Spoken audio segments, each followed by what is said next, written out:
মকবুল সাহেব হজে গেলেন বনের হক মেরে, পাশের বাড়ির গফুর গাজীর জমি নিলেন কেড়ে।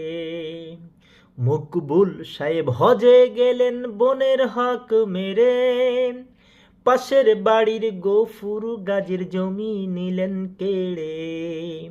যাওয়ার আগে মকবুল সাহেব কান্না করলেন কত, মাপ চাহিলেন সবার কাছে অন্যায় আছে যত। যাওয়ার আগে মকবুল সাহেব কান্না করলেন কত, মাপ চাহিলেন সবার কাছে অন্যায় আছে যত।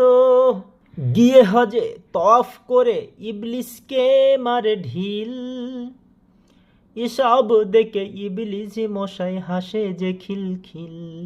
আর গিয়ে হজে তওয়াফ করে শয়তানকে মারে ঢিল, এসব দেখে ইবলিস মশাই হাসে যে খিলখিল।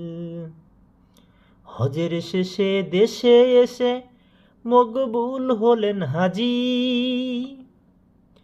হাজি তো নয় মকবুল আমি বলি সে আস্ত একটা পাজি। হজের শেষে দেশে এসে মকবুল হলেন হাজি, হাজি তো নয় মকবুল আমি বলি আস্ত একটা পাজি। হজের শেষে দেশে এসে মকবুল সাহেব সাজলেন বড় হাজি, হাজি তো নয় মকবুল আস্ত একটা পাজি রে ভাই, আস্ত একটা পাজি।